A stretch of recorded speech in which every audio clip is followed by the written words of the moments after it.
من الشيطان الرجيم بسم الله الرحمن الرحيم والطين والزيتون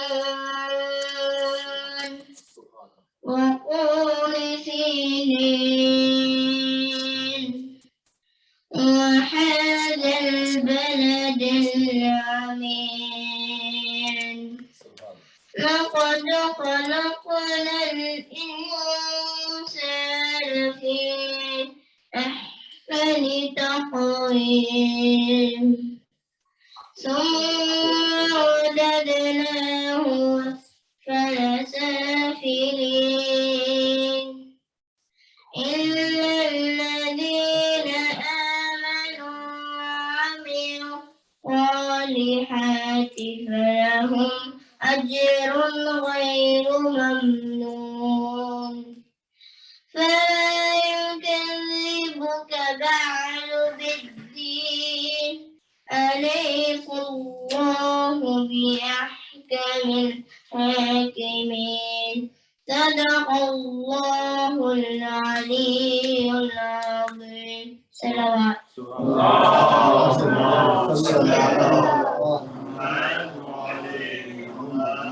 I would request Jazim to recite Asmaul Husna. From Muhammad wa Ali Muhammad Salawat.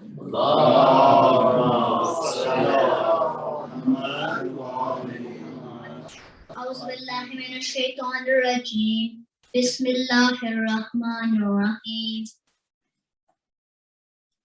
نسألك يا من هو الله الذي لا إله إلا هو الرحمن الرحيم الملك القدوس السلام المؤمن المهيمن العزيز الجبار المتكبر الخالق البارئ المصور الغفار القهار الوهاب الرزاق الفتاح الأنيم سبحان الله القابض الباسط الخافض الرافع المعز المذل السميع البصير الحكيم اللطيف الخبير الحليم العظيم الغفور الشكور العلي الخبير الحفيظ المقيت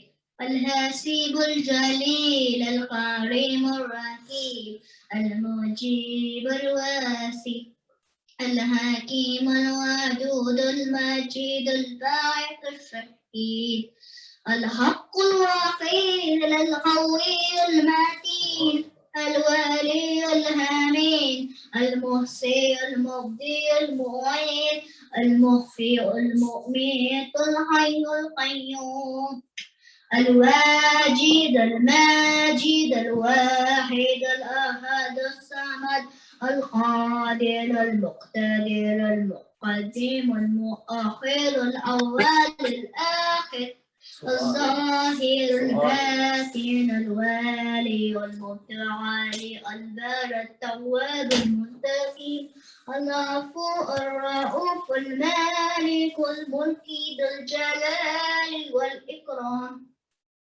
المقسط الجاري والمالي والمملي والماني الله النافي النور الهادي منيع الباقي الوارث الرشيد الصبور الذي ليس كمثله شيء وهو السميع البصير اللهم صل أفضل الصلاة على أسد مخلوقاتك سيدنا محمد وعلى آله وأصحابه وسلم عدد معلوماتك ومداد كلماتك كل ما ذكرك ذاكرون وغفل ذكرك الغافلون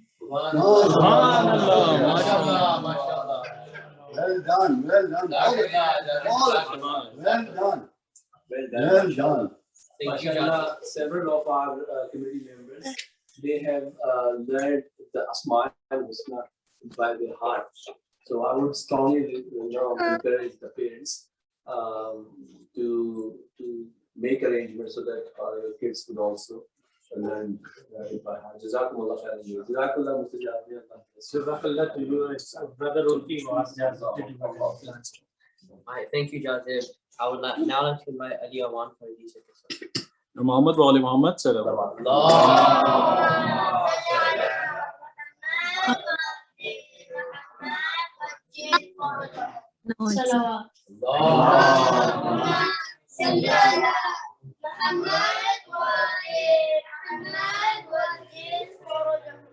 أعوذ بالله من الشيطان الرجيم.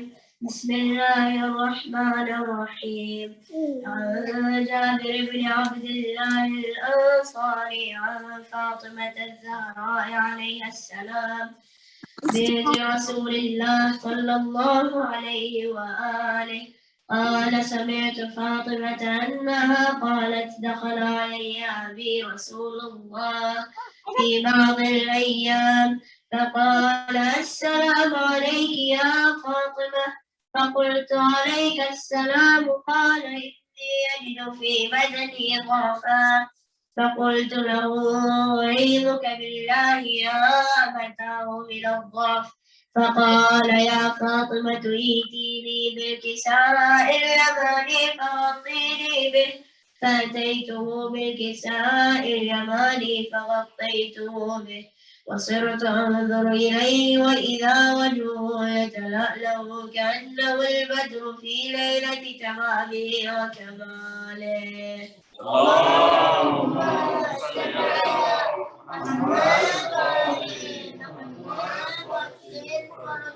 فما كانت إلا ساعة وإذا بولدي الحسن قد أقبل وقال السلام عليك يا أمه فقلت وعليك السلام يا قرة عيني وثمرة فؤادي فقال يا أمه إني أشم عندك رائحة طيبة كأنها رائحة جدي رسول الله فقلت نعم إن جدك تحت الكساء فأقبل الحسن نحو الكساء فقال السلام عليك يا جداه يا رسول الله أتأذن لي أن أدخل معك تحت الكساء قال وعليك السلام يا ولدي ويا صاحب حوضي قد أذنت لك فدخل معه تحت الكساء.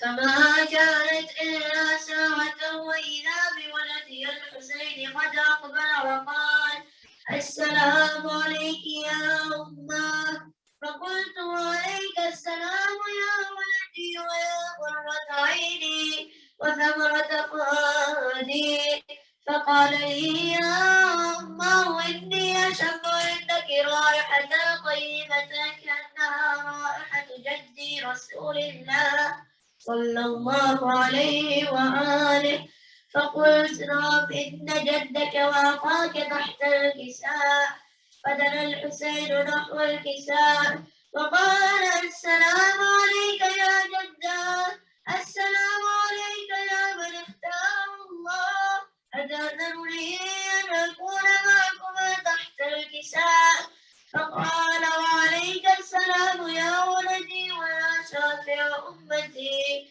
قد أذنت لك فدخل معهما تحت الكساء فأقبل عند ذلك أبو الحسن علي بن أبي طالب وقال السلام عليك يا بنت رسول الله يا جداه يا رسول الله أتأذن لي أن أدخل معك تحت الكساء. صلوات. اللهم صل على محمد. فأقبل عند ذلك أبو الحسن علي بن أبي طالب وقال السلام عليك يا بنت رسول الله، فقلت وعليك السلام يا أبا الحسن ويا أمير المؤمنين. فقال يا فاطمة إني أشم عندك رائحة طيبة كأنها رائحة أخي وابن عم رسول الله. فقلت نعم ها هو مع ولديك تحت الكساء.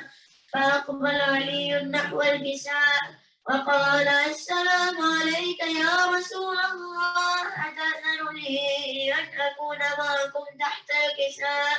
قال له وعليك السلام يا أخي ويا وصي وخليفتي وصاحب لوائي، قد أذنت لك. فدخل علي تحت الكساء. اللهم صل على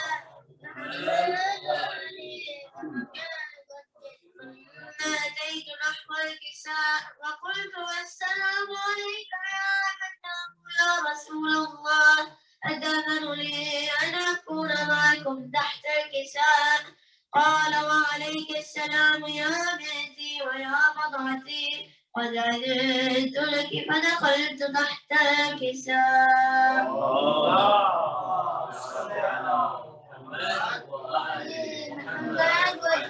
فلما اكتملنا جميعا تحت الكساء أخذ أبي رسول الله بطرفي الكساء وأومأ بيده اليمنى إلى السماء فقال اللهم إن هؤلاء أهل بيتي وخاصتي وحامتي، لحمهم لحمي ودمهم دمي، يؤلمني ما يؤلمهم ويحزنني ما يحزنهم. أنا حرب لمن حاربهم وسلم لمن سالمهم وعدو لمن عاداهم ومحب لمن أحبهم.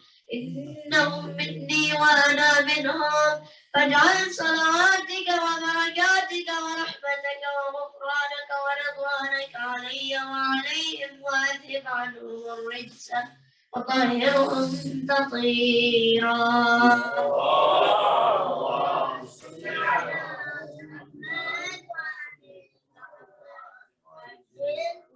فقال الله عز وجل يا ملائكتي ويا سكان سماواتي، إني ما خلقت سماء مبنية ولا أرضا مدحية ولا قمرا منيرا ولا شمسا مضيئة ولا فلكا يدور ولا بحر يجري ولا فلكا يسري إلا في محبة هؤلاء الخمسة الذين هم تحت الكساء. فقال الأمين جبرائيل يا ربي وما تحت الكساء؟ فقال عز وجل هم أهل بيت النبوة وبادن الرسالة، هم فاطمة وأبوها ومهلها وبنوها. اللهم صل على محمد وآل محمد. فقال جبرائيل يا ربي أتأذن لي أن أهبط إلى الأرض لأكون معهم سادسا؟ فقال الله نعم قد أذنت لك. فهبط الأمين جبرائيل وقال السلام عليك يا رسول الله. العلي الأعلى يقرئك السلام ويخصك بالتحية والإكرام ويقول لك وعزتي وجلالي إني ما خلقت سماء مبنية ولا أرض فتحية ولا قمرا منيرا ولا شمسا مضيئة ولا فلكا يدور ولا بحرا يجري ولا فلكا يسري إلا لأجلكم ومحبتكم، وقد أذن لي أن أدخل معكم، فهل تأذن لي يا رسول الله؟ فقال رسول الله وعليك السلام يا أمير وحي الله، إنه نعم قد أذنت لك. فدخل جبرائيل معنا تحت الكساء فقال لأبي إن الله قد أوحى إليكم يقول إنما يريد الله ليذهب عنكم الرجس أهل البيت ويطهركم تطهيرا.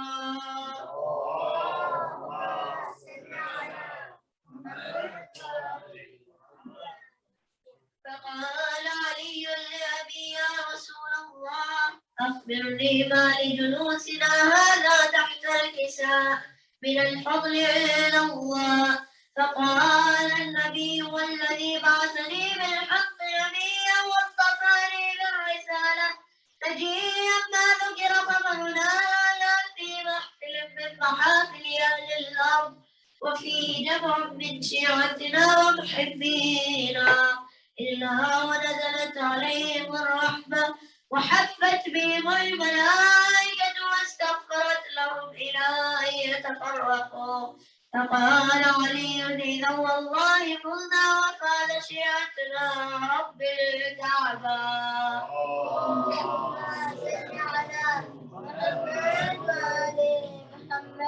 فقال النبي ثانيا يا علي والذي بعثني بالحق نبيا واصطفاني بالرسالة نجيا ما ذكر خبرنا هذا في محفل من محافل أهل الأرض وفي جمع من شيعتنا ومحبينا وفيهم مهموم لله وفرج الله همه ولا مغموم إلا وكشف الله غمه ولا طالب حاجة إلا وقضى الله حاجته. فقال علي إذا والله قلنا وسعدنا وكذلك شيعتنا فازوا وسعدوا في الدنيا والآخرة رب الكعبة. اللهم صل على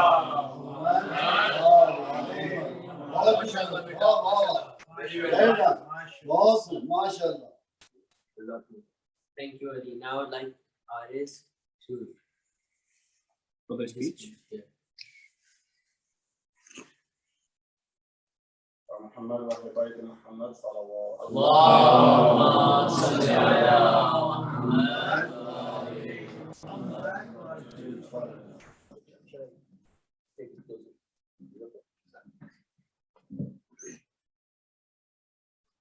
Assalamu alaikum, friends and visitors. My name is Aris Zeddi. Today I will talk about lessons from Karbala. Humanity has been provided with many lessons to learn from the events at Karbala. It is a source of divine enlightenment and a true road to the salvation of mankind. In one of his speeches, Imam Hussain that the authority of Kufa had given him only two options: humiliation or death. He carried on saying, "We do not accept humiliation." Imam Hussain announced, Don't you see that truth has been replaced by falsehood? You must be prepared to sacrifice everything that is precious in support of truth. Truth is the essence of Islam and fortifies the values of emphasized in the Holy Quran. Hazrat Ali Akbar asked his father, "Are we not on the right path?" The Imam replied, in the affirmative. Hazrat Ali Akbar then said, "Then it makes no difference if death comes to us or if we are both death." Hur and Rahi, the first commander to surround Imam Hussein's troops and prevent their access to the water of new faith, provides an excellent illustration of repentance. Regarding his action, he asked Imam Hussein if his repentance would be accepted. The Imam told him that it is never too late to repent. Hur joined Imam Hussein's camp and was honored by being one of the first martyrs. A few people desire that the Holy Quran challenges the Jews for not welcoming definite view of their least special relationship with Almighty Allah. The objective of all believers should be to please Almighty Allah. Imam Hussain said in one of his speeches that the only objective of the Imam's holy household, peace be upon them, is to please Allah. Whenever he saw a family member more tired, he would utter, "It's bearable only because Allah is with us." Allah tells us in the Holy Quran that only those who remain patient will receive a reward without measure. Imam Hussain, a living example of what the Quran taught, was happy to remain patient in hardship and endurance and will wait his Lord's reward.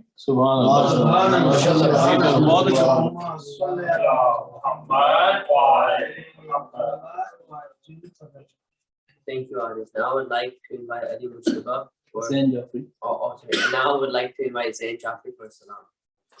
For Muhammad wa ali Muhammad.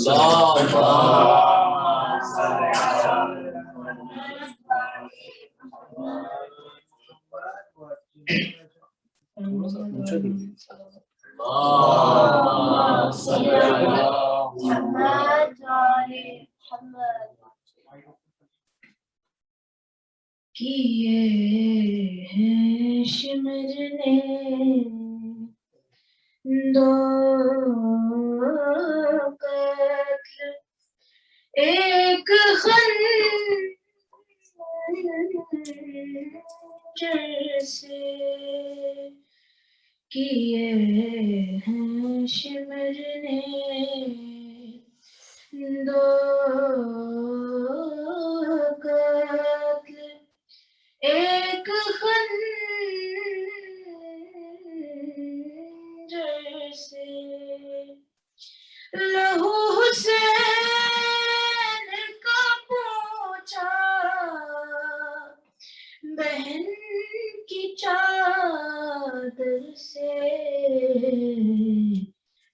किए हैं शिमरने दो कत्ल एक खंजर से गरीब ज़हरा वहीं रोते रोते मर जाता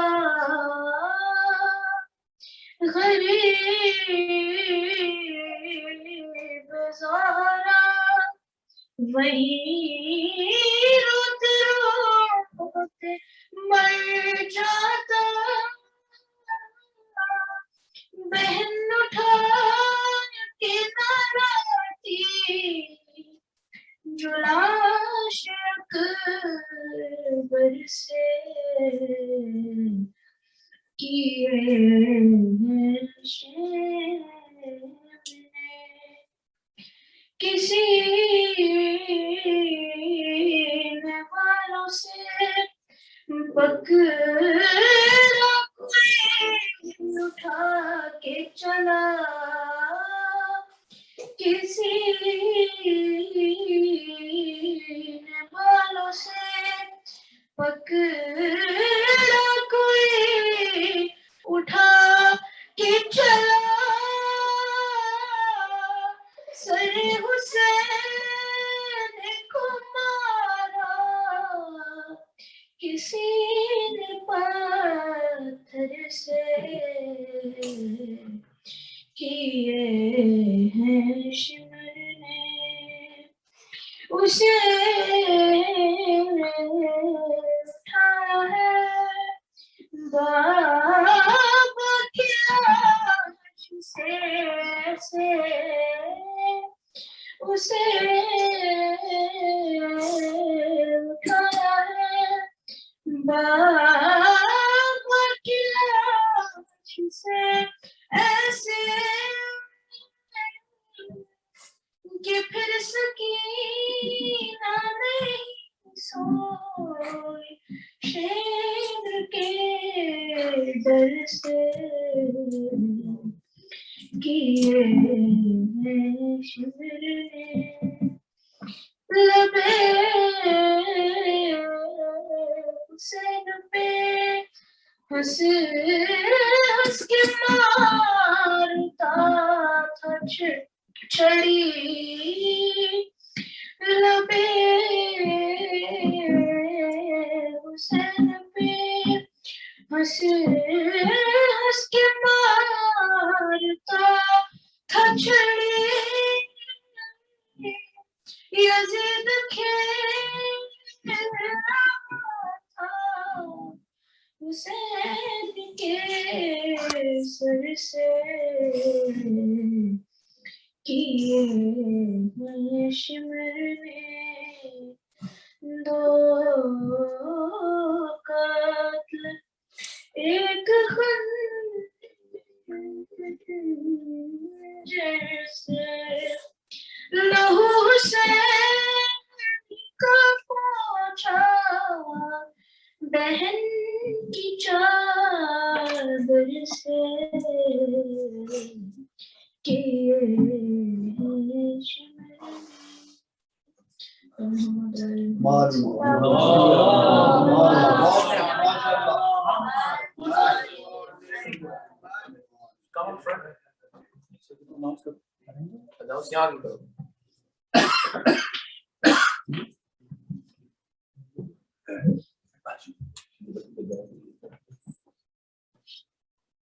Now to invite Ali Mustafa for the session.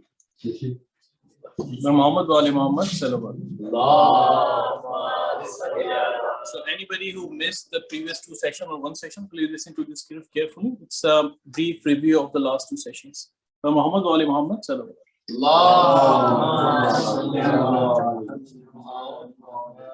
Bismillahirrahmanirrahim. Assalamu alaikum. In this brief review of the previous two sessions, I'll try to summarize Brother Zain and Hurt Abbas Freddy's lectures. In first session, Brother Zain covered the family tree and circumstances household of Prophet, peace be upon him, placed immediately after Prophet Muhammad. Abu Sufyan, Muawiyah, and later Yazid, animosity towards Islam continued to be shown in every step they took. Muawiyah fought wars with Imam Ali and later signed a peace treaty with Imam Hassan and agreed not to appoint his successor after him and will be back caliphate to Muslims to decide the caliph. However, he breached the treaty and before Muawiyah died, he appointed Yazid as his successor. Yazid, to assure his kingship, needed a submission of influential people. He ordered the governor of Medina to take the allegiance of Imam Hussein alayhi salam right away, and if he refuses, to kill him. Imam Hussein alayhi salam replied to the governor, "We are the people of Prophet's house, and we are the descendants of the Prophet. Yazid is a drunkard who kills people without reason, and a person like me does not pay allegiance to a person like him. However, let us meet in the morning, and let us see, you and us, who is most eligible for leadership." After the incident, the Imam visited the graves of his grandfather and mother and decided to leave Medina for Mecca. Imam left Medina on 28th Rajab for Mecca along with his family and some friends. In second lecture, Hajj Abbas Verdi covered the major events between the 28th Rajab and 10th Zilhaj. In this span of 17 to 18 weeks, people and groups kept meeting Imam Hussein alayhi salam and tried to convince him not to travel away from Mecca. Imam, in response, retreated that a person like me cannot pay allegiance to a person like Yazid. In response to the invitation letters from Kufiyans, Imam sent Muslim ibn Aqil as a representative to Kufa. 30,000 Kufiyans paid their allegiance to Muslim and Muslim, wrote a letter to Imam Hussein that Kufiyans are ready to support him and he may travel to Kufa. Circumstances changed very dramatically and quickly when the governor, Ubaydullah ibn Ziyad, took charge and suppressed the supporters with wealth, fear, and imprisonment. Muslim was left with only a few friends and later on arrested and executed in Kufa, almost at the same time while Imam Hussein was leaving Makkah for Kufa. Our salam on Muslim ibn Aqil alayhi salam, after his martyrdom, his two sons Muhammad and Ibrahim were also killed in Kufa while both are aged less than 10. Thank you. MashaAllah, MashaAllah. MashaAllah. Very well done. And I invite Hajj Muhammad Abbas Verdi to address today's session. Muhammad wa ali Muhammad sallallahu.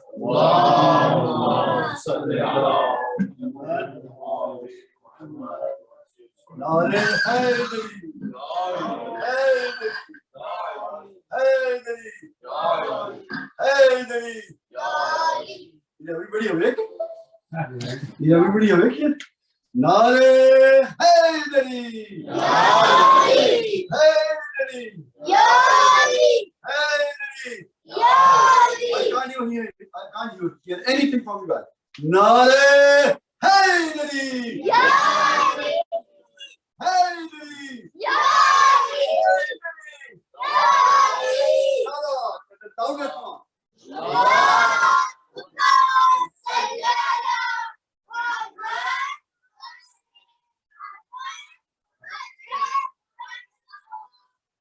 أعوذ بالله من الشيطان الرجيم بسم الله الرحمن الرحيم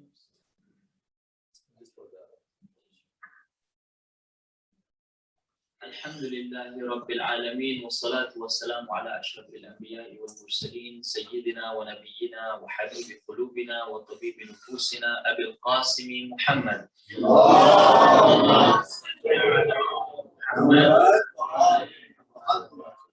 وعلى أهل بيته الطيبين الطاهرين المعصومين لا سيما بقية الله عجل الله تعالى فرجه الشريف. اللهم صل على محمد.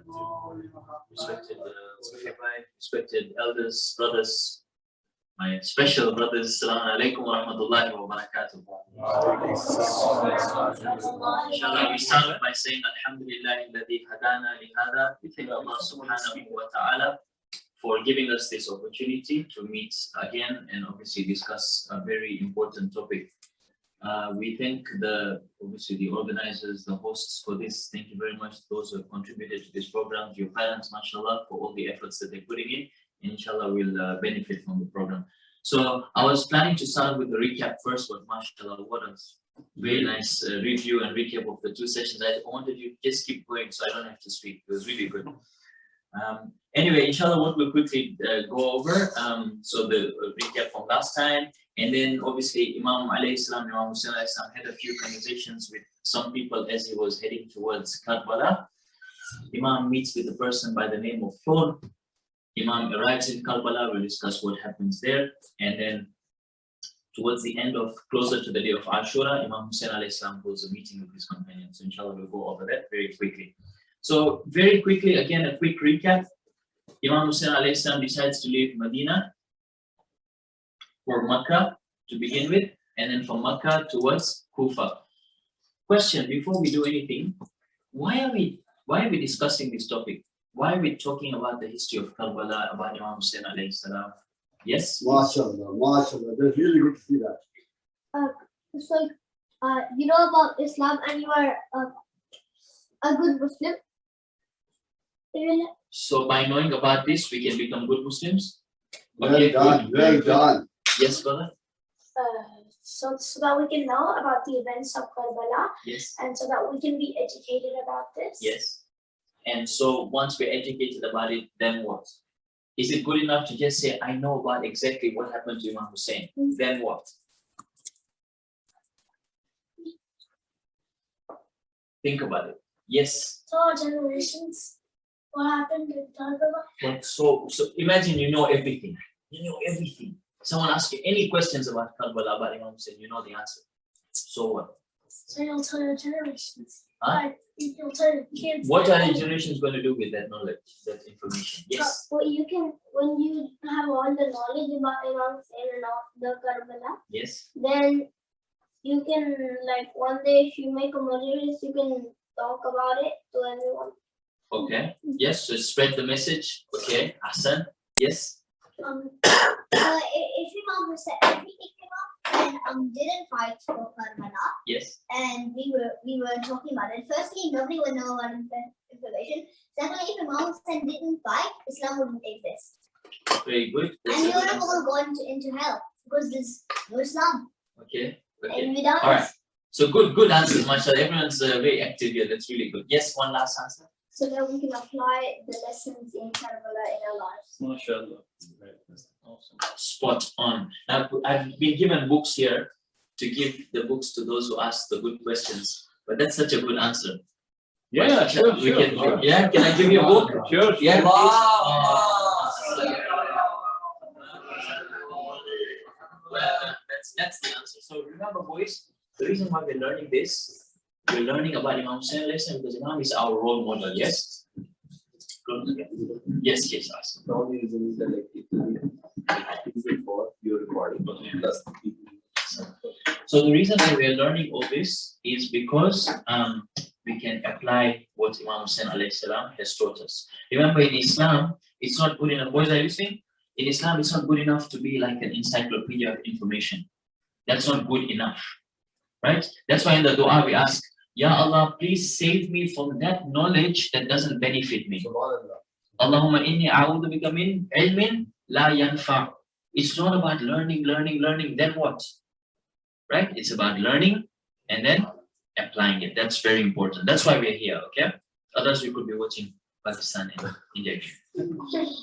Now, very quickly, okay, so Imam Hussein alayhi salam, this is where we are now. Imam Hussein decides to leave Medina and Imam is heading towards Kufa. Imam, as we heard from the beautiful recap, Imam sends a person by the name of Muslim ibn Aqil to go and assess the situation in Kufa, right? And as we know, Muslim ibn Aqil was killed. Now, very quickly, this is a map that I'd shown you last time as well. Imam alayhi salam, on his way from Makkah towards Karbala, some reports say that he stopped at 15 places. 15 stops. This was at times to get food, to top up with water, because it was a long journey. At every stop that Imam Hussein alayhi salam was at, he would educate people about why he has risen up against the tyrant. So he would tell people and inform them what his movement was all about. No, not only that, he would ask people to join his movement, to support his movement. Okay? And then it says that Imam Hussein alayhi salam traveled about 1,500 kilometers in 25 days. So that's a really long distance, about almost 60 kilometers a day. 60 kilometers a day, considering that Imam alayhi salam was traveling on maybe camels or horses, and considering the deserts that were there. So it's a long, tiring journey to get to Karbala, let alone what happened in Karbala, right? And by the way, Imam was he alone? Was Imam Hussein alayhi salam alone? No. Who was he with? Yes? His companions and family. Correct. He was with his family, he was with his companions. There were little children there, right? It was hot. Yes? And then when the problem was that when everyone was crying basically for Imam Hussein, because when Imam Hussein died, they had no good protector. That's right. Imam Hussein on the day of Ashura had no protector. Very good. Awesome. All right, let's move on. Now, Imam meets a few people on his way towards Karbala. There are several reports, but we'll just keep it to 4 or 5, people that he met. So as Imam was moving towards Kufa, as we know from the map, Imam is moving up north. He meets a person by the name of Farazdak, right? Don't worry about the names. The names are not important. If you can't remember the names, that's totally fine. We want to get the messages out of this. Imam asks him, who are you? Where are you from? He said, I'm from Kufa. Imam was heading towards Kufa, right? Shi'as had called Imam. Oh, Imam, come. Imam's heading towards Kufa. Imam asked Farazdak, who are you? He said, this is where I am. I'm coming from Kufa. Imam asked him, can you tell me what the situation like is in Kufa? By this time, Imam did not know that Muslim ibn Aqil had been killed. Imam leaves Makkah on the 8th of Dhul Hijjah. Muslim ibn Aqil was killed on the 9th of Dhul Hijjah. So Imam wasn't aware what had happened to Muslim. Imam asked Farazdak, you're from Kufa, can you tell me what's the situation of the Shi'as there? Farazdak says, قُلُوبُهُمْ مَعَكُمْ. The Shi'as there, their hearts are with you, O Imam. Their hearts are with you. وَسُيُوفُهُمْ مَعَ بَنِي أُمَيَّةَ. But their swords are with the tyrants, Bani Umayyah. What does this mean? Does anyone know what this means? That their hearts are with you, but their swords are with. Yes, brother? They want to be with Imam Ali, but if they don't, then they're going to lose a lot, and they choose to go to the other side. Correct, very good. With Imam Hussein alayhi salam, very good. So one meaning is they want to be with Imam Hussein alayhi salam, but on the other hand, they've been threatened so badly, and they don't want to lose their comforts, and therefore they will not do anything to help Imam Hussein alayhi salam. This is a very important point.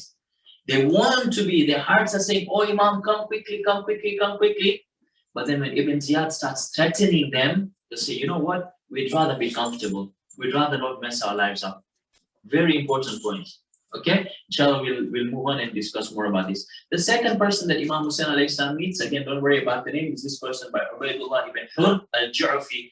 Imam meets him at a place called Bani Muqatil, one of the 15 stops. This is very interesting. He is a person, this man, who had heard that Imam Hussein is coming to Kufa. He came out from Kufa because he did not want to meet Imam Hussein. He didn't want to do anything with Imam Hussein alayhi salam. Imam Hussein stops at this place called Bani Muqatil and he sees a tent. He asks, whose tent is this? He says, it's a person by the name of this man. Imam says, call him, I want to speak to him. He refused to come out of his tent. Imam alayhi salam goes to him and says, this is the story. I'm rising up against the Yazid of the time and I want you to come and support me. I want you to join my movement. Yes? Question? Is this right? I think I've heard of this that Ubaydullah ibn Hur al-Jufi. Yes. He offered Imam Hussein his horse instead of his life. You are a legend. You're asking me the question, but that's actually, I have to give you a book. Well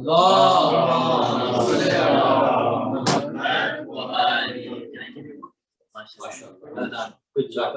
That's the take the text. Exactly. Thank you very much. That's very smart. Yes, this is a story that we've heard before as well. But we take lessons from this, right? We have to take lessons. That's the idea. That's why we're mentioning this. So we learn from this. So he tells Imam Hussein alayhi salam, oh Imam, I don't want to, I'm just putting in my own words, I don't want to engage in any politics. I don't want to disturb the comfort of my life. I'm very comfortable the way I am. He says to Imam Hussein, I will not sacrifice anything from myself. If you want me and my body and my time, I will not give that to you. What I will give you though, is I have a really fast horse. And I have a very sharp sword. You can take both of these for your mission.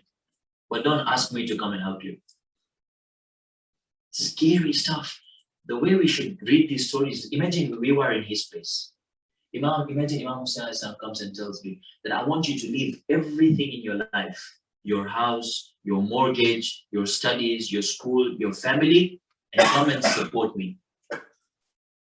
So this guy said, Imam, don't disturb me. I've got my own life.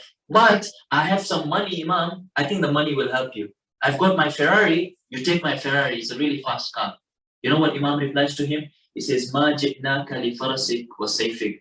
I have not come to you for your horse or for your sword.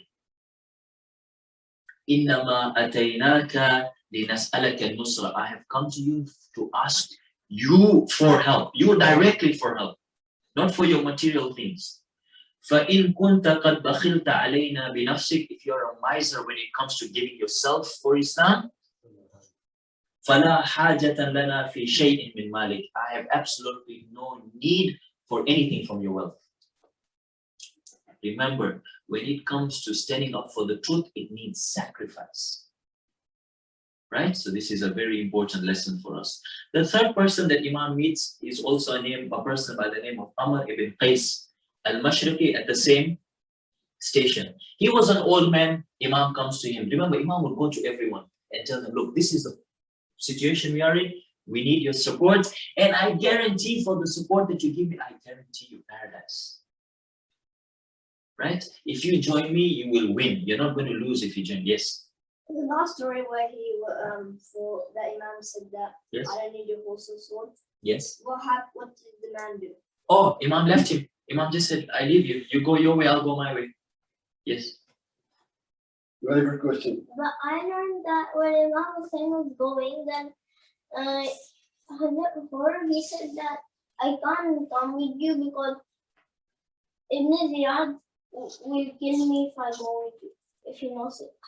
Okay, so we'll come to Hazrat Hur's story, okay? We'll come to it shortly. Yes, thank you. Yes? Me? Yes, please. We're not up to here, but so was the first companion to block Imam Hussein, his family and his companion to the War of your faith. Correct. And So- he regretted his actions and if Imam Hussein could accept his repentance. Correct, Ahsan, very good. Inshallah, we'll come to his story shortly, okay? But very good points, right? So this man was an old man. Imam goes to him and says, I want you to help me. What he says, and the reason why I'm mentioning this story is, you'll know soon. So he tells Imam Hussein that I have too many debts. Debts meaning, for example, you bought a house, you take money from the bank, that's a debt. So we have a mortgage, like the week. So he said, Imam, I have too much mortgage, big mortgage. The other thing is, Imam, many people have given me things to look after. They've entrusted me with things. They've given me their money, they've given me their cars, they've given me their watch, they've given me their phone to look after. And I don't want to betray their trusts by joining your mission. Because if I join your mission and I die, what happens to all this stuff? So he was trying to tell Imam Hussein alayhi salam that looking after these things are more important than joining your mission. Shaitan fooled him into believing that looking after people's things should be a reason that he should not join Imam Hussein alayhi salam. Are you seeing how people's priorities were wrong? That they didn't understand the mission of Imam Hussein alayhi salam? They were taking out excuses. Are you seeing this? Right? So Imam Hussein alayhi salam says to him that I wish you get out far away from me and you don't hear my call for help, because whoever hears my call for help and does not respond, Allah subhanahu wa ta'ala will enter him face first into the fire of hell. So whoever has heard that Imam Hussein, the grandson of the Holy Prophet, requires help and then takes out all his excuses, there is no way he can enter paradise. Okay? Now, the next one and the last one for the night, for today, is a person by the name of Zuhair bin Qayn. This is a name, yes, that we have heard often. Let me just finish this story, and then so that we don't go another route. Zuhair bin Qayn was a follower, or he was Uthmani. He wasn't a Shia to begin with. He wasn't a lover of the Ahlul Bayt to begin with. He was like the follower of the third caliph. Zuhair bin Qayn was returning back from Hajj. As we know, it was the season of Hajj. He had heard of Imam Hussein alayhi salam's movement, but he was stopping at the places, all these different checkpoints, in such a way that he was doing it so that he misses Imam Hussein alayhi salam. Where Imam Hussein would stop in a station, Zuhair would continue. Where Imam would continue, Zuhair would stop deliberately so that he does not meet Imam Hussein alayhi salam. Allah works in special ways. It came to a point at one station that Imam Hussein alayhi salam sees a tent. He says, whose tent is this? He says, it's a person by the name of Zuhair bin Qayn. The Imam sends an ambassador and said, call him. They knock on his door. It was a tent, but I'm just saying, knock on the door. And he says, who is this? He said, Hussein bin Ali is calling you. The report saying in Arabic, كَأَنَّ عَلَى رَأْسِهِ طَيْرٌ. He froze. I can't believe it. This was a man I was avoiding. How did he come here? His wife says, Zuhair's wife says, what are you waiting for? The grandson of the Holy Prophet is calling you and you're just sitting here? Just go and see what he has to say. So here the report say that Imam Hussein alayhi salam and Zuhair had a private meeting for a few minutes only. And Zuhair comes out from the tent, happy, with a radiant face, ready to sacrifice everything for Imam Hussein alayhi salam. Question. What was discussed in that meeting? No one knows. The reports don't have it. But this is Imam Hussein alayhi salam who had convinced Zuhair to join the mission. Sallu ala Muhammad wa ali Muhammad.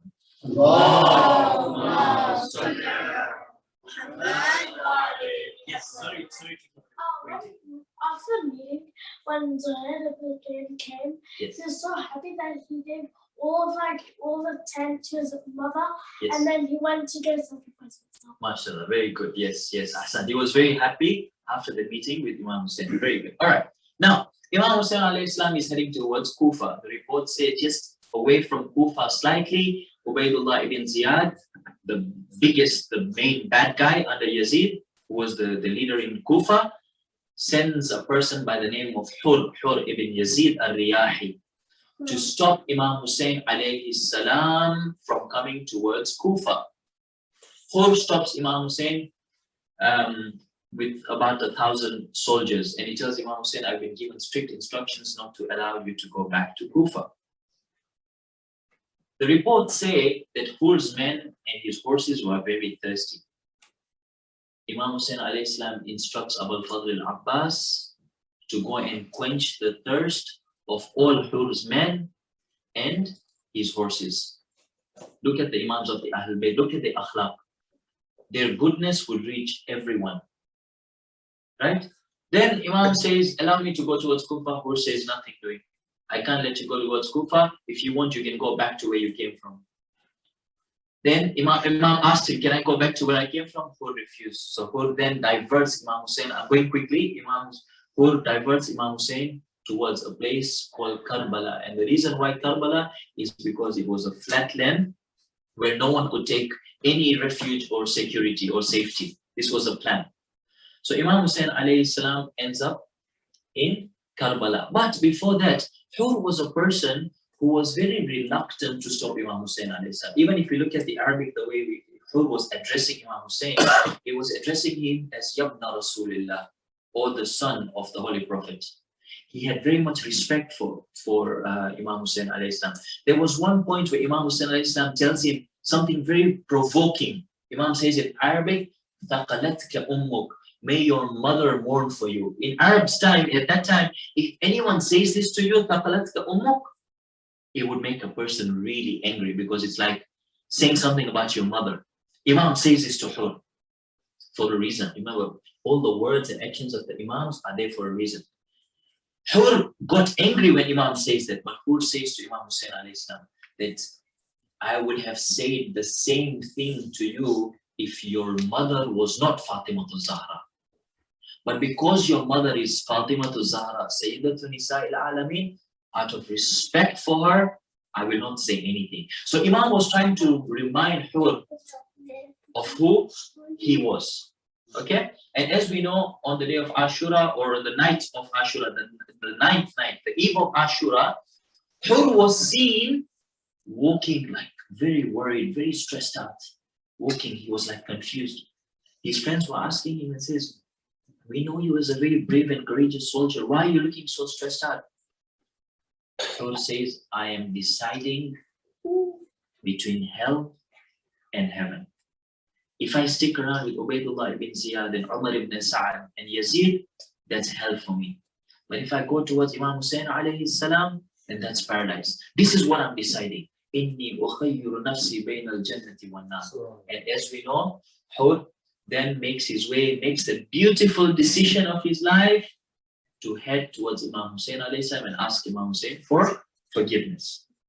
Now, Imam Hussein alayhi salam arrives in Karbala on the 2nd of Muharram, after a long journey, 25 days of traveling.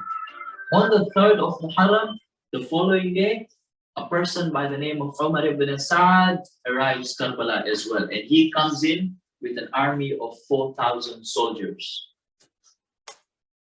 On the 6th of Muharram, a few days later, the army of Umar ibn Sa'ad had now reached 22,000 men.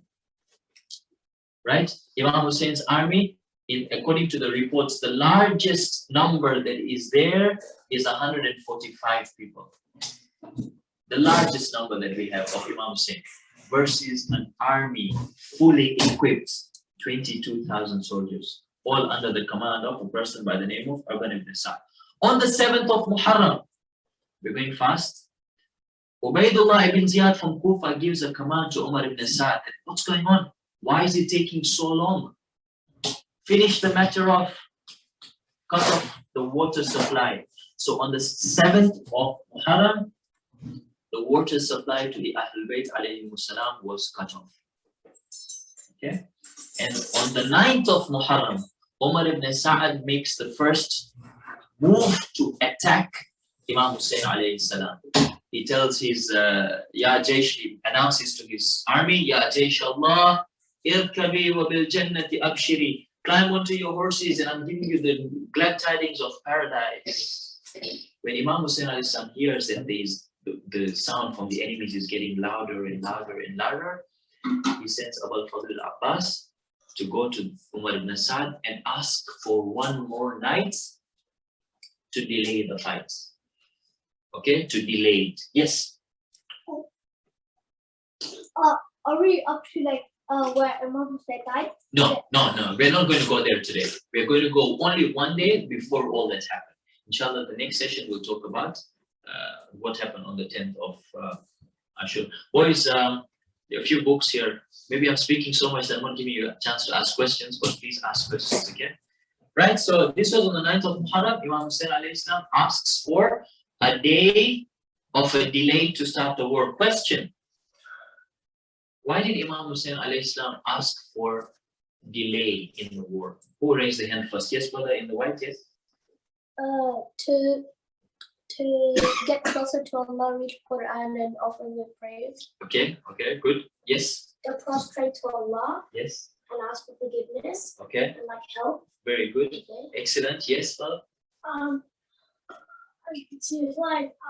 To pray and do the final to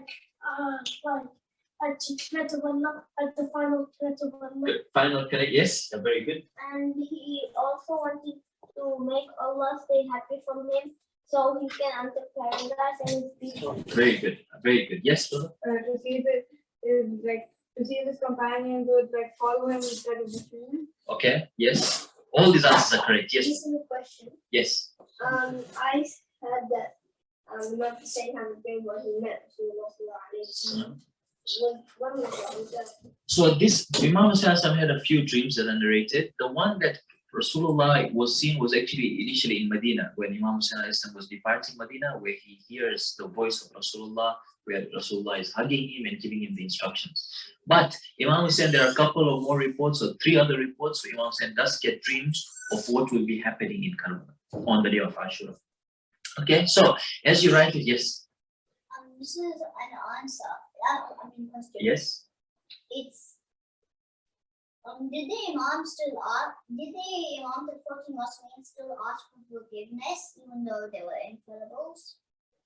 Excellent question. That's it. You already have a book? Yeah. Yes, very good. So to answer shortly, yes, the Imams would also ask for forgiveness. For example, in Dua Kumail, for example, Imam alayhi salam says, Allahumma inni astaghfiruka. Or for example, Imam says, Zalamtu nafsi. I have made mistakes, for example. But these are not normal mistakes. Imams did not ask for forgiveness from their sins. That's an important thing. So even though Imams asked for forgiveness constantly, they were saying, Rasulullah says, I used to do astaghfirullah 70 times a day, for example. Question is, did Rasulullah make mistakes, or did Rasulullah sin for asking forgiveness? No. Right? So they didn't ask astaghfirullah or forgiveness like the way you and I do. Does it make sense? They do it for a different reason, which is a little more complicated, right? So if you want to know the answer, it's a bit of a tricky answer, but let's keep that on the side because it might take us very much away from the topic, if you don't mind. Is that okay? Yes? Yes. One last question. They used to pray to and ask forgiveness to Allah because just in case, even if they maybe think that, even if we all know that no one in the Imam's team would do anything bad and anything, but they just used to do that just in case. Okay. Okay. I don't. Good point. Yes, good point. But I don't want to say you're right because it's Imams were not doing astaghfirullah just in case. They were doing it for a reason. Okay. So maybe you can take that out from your answer. Imams are not doing astaghfirullah and going into sajda for a long time just in case. No, not for that. Okay. Anyway, let's move on.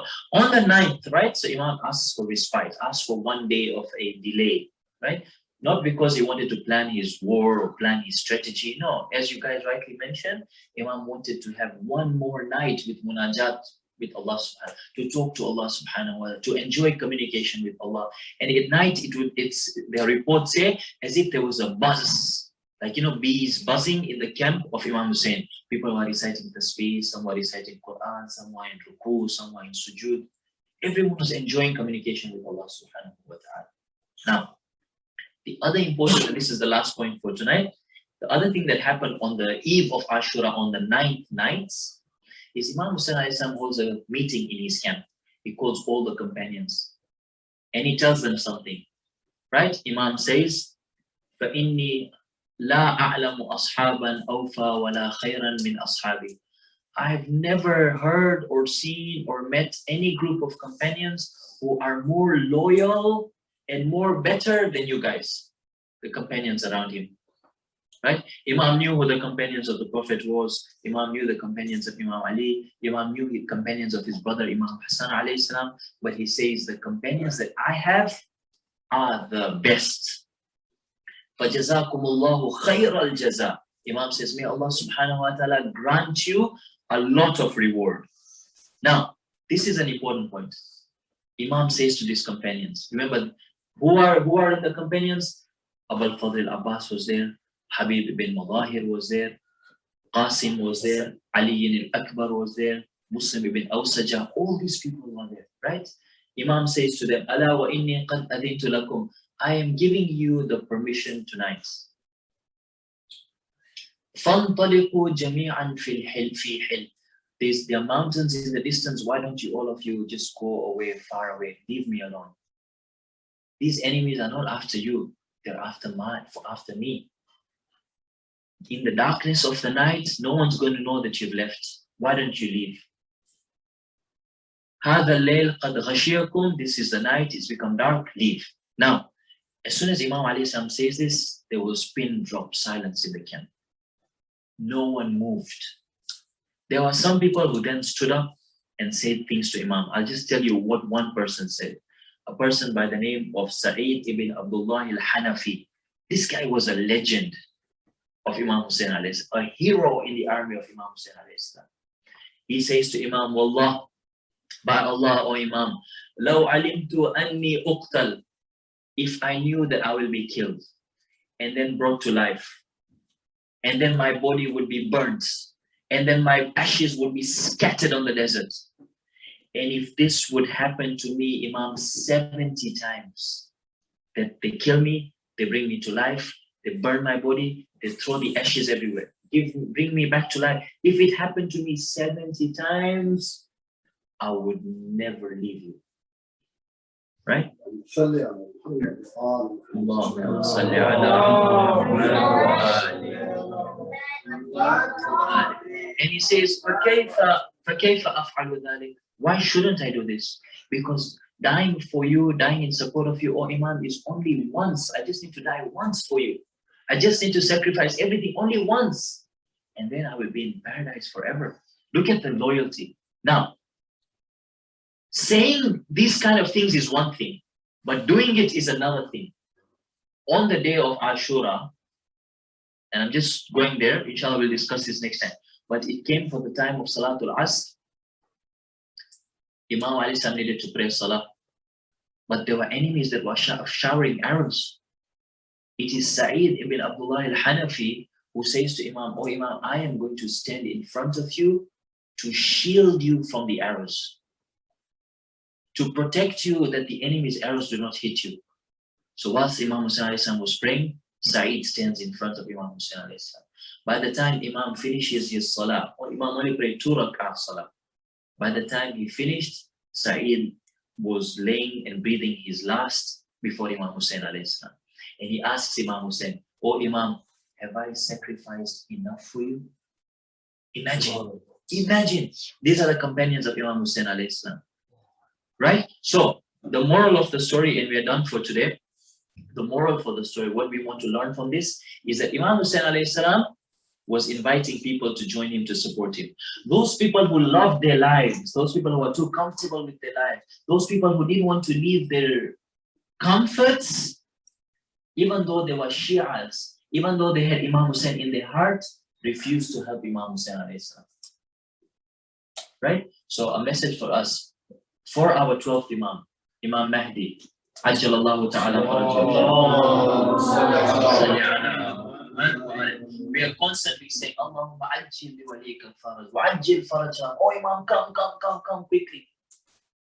Question, are we willing to do things that Imam Mahdi likes? One example is, at the time of Fajr tomorrow morning,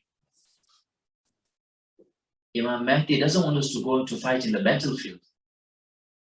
Imam wants us that Fajr time comes, we are strong enough to lift the blanket over us. That will make Imam Mahdi happy. He'll say, this is my soldier. Is a clear voice. If it's not clear, recite Salawat. Recite Salawat anyway. Allahumma salli ala. So this was all the way to the 9th of Muharram. Inshallah, in the next session, the day of Ashura will be discussed. Inshallah. Any questions? Any suggestions? Yes, brother. Yes. This is an answer that is in that session. Yes. Imam Hussein had at least 29 axes in his body, at least 1,526 arrows in his body, and about 157 swords in his body. Okay, I don't know. I have to look into that, but I'm not sure of those numbers. But there were many arrows. There were many. He was really wounded, but I'm not sure of those numbers. Okay. Yes. How many arrows did go into his body, and how many people were defending, like the people who were doing namaz? So from the reports we have, there were two people who were protecting Imam Hussein alayhi salam. One was Zuhair ibn Qayn, and one was Sa'id ibn Abdullah al-Hanafi. How they were injured, how many arrows there were in their body, how they died. My question is, imagine there were 5 arrows, or there were 50 arrows, or there were 500 arrows. Does it make a difference?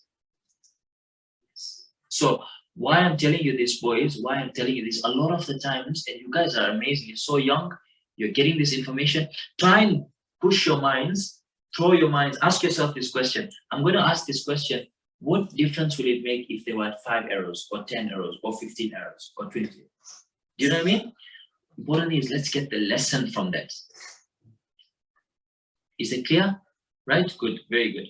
Yes, anyone else has another question? Yes, brother. Sometimes when I go to madrasa, basically mostly my teacher says, Islamic teacher, that Yes. whenever when you're free or you're bored, first of all, you can also read Tanvi Yes. to get energetic. MashaAllah, very good. Or if you don't feel like reading Tanvi, or you're saying to yourself, Tanvi is boring, then the easiest way is just to think about Imam Mahdi and talk. Amazing. That's amazing. Very good. Excellent. Good point. Yes, anyone else? Yes? The difference of how many arrows is only at the Imam, because they need at least about 50 arrows to die. Right. They need 15 arrows to die? Okay. I don't know. At least. Okay. You're playing too much TV game, huh? So I have one, I would say, like, this is not a question but a comment. Like, what are the important lessons that you have derived from this lecture? One of them was mentioned that Imam wanted to implement the Sharia, and the first thing that you need to do the Sharia in the start of the day, that is to offer Salatul Fajr. So what else you have derived from today's session? Other than this Salatul Fajr, what else you need to do? Very good. Excellent. And the books are waiting for good. Yes, yes.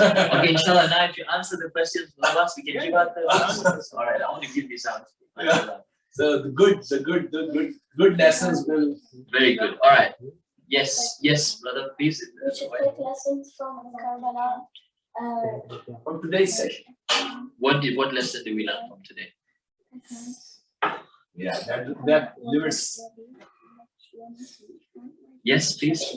When you ask like the arrow section, Yes. it's like the more arrows, the more you get paid. Yes, right. Correct. The more the arrows, yes, definitely the more pain. Yes. Yes, brother. How loyal the servants of Hussein were. Very good. How loyal the servants of Imam Hussein were. And question is, how can I become as loyal to our present Imam? Right? When I can sacrifice, no one's talking about sacrificing our lives, but everything, for example, whatever, our time, our extra little money that we have, our knowledge, helping others, that's sacrificing it. Shall we take with 3 more questions? 3 more questions? Yes. We also have to apply what Imam Hussein and all the Imams, all the 14 Imams. Yes. focusing on them, Correct. what they did to our life, so we can become a better person and be with them. Excellent. Very good. So what the question is, what is another one lesson we can get from today's talk? What do we learn from today? One we mentioned is, for example, to practice our religion. Example, waking up for Fajr tomorrow morning. 1. 2 was how loyal the companions were. How can I become as loyal to our present Imam? What else? Yes? That was to sacrifice everything. Sorry? That was to sacrifice everything. That they sacrificed everything? Yeah. Right. So what is your sacrifice? What are you supposed to do? Are you supposed to go to Karbala now and fight? No. What's in Australia? Tomorrow you go to school. What's your sacrifice? Such that your Imam will be happy with you. The answer to this question would definitely receive with you. Yes. Yes, brother, please. Like waking up in the morning, like sacrificing your sleep just so you can get some knowledge and Excellent. Very good. Very good. You definitely need a book. Please. How old are you? Yeah. You read a lot or no? Which book? Facebook. No. Inshallah. This is a bit for all the boys, but we can use this one. Well done. Well done. Ahsan, very good. The other thing, boys, for example, is one we said Fajr, one we said learning knowledge about Islam. Excellent. The other one is, for example, respecting our parents. We can't tell Imam Mahdi, oh Imam, I love you, but then when we speak to our parents, we speak badly. Ooh, that doesn't match. That's totally opposite. Imam Mahdi is not happy with somebody who doesn't respect. All these companions that we see of Imam Hussain alayhi salam, when it came to Salah, they were number one. When it came to their akhlaq and their character and the respect of parents, they were number one. Right? So that's very important. One more point. Yeah, sorry, who hasn't spoken? Maybe I'm missing someone at the back. No one? Yes, brother, please. Yes. So I learned from today's lesson that if you have to stand for justice, even if you have to stand alone, you should still stand for it. Like Excellent answer. Excellent answer. When you have to stand for justice, when you have to stand for something that's the truth. Book, please. Right? 100%. 100%. Yes. One. Yes. The parents are happy with you, others are happy. So you say it again, please. When your parents are I've heard that when your parents are happy with you, others are happy with you. Allah, when your parents are happy with you, Allah is happy with you. When your parents aren't. Aren't happy. Yes, correct. Correct. Very true. Very true. Can I give you a book as well? Yeah. Ahsan.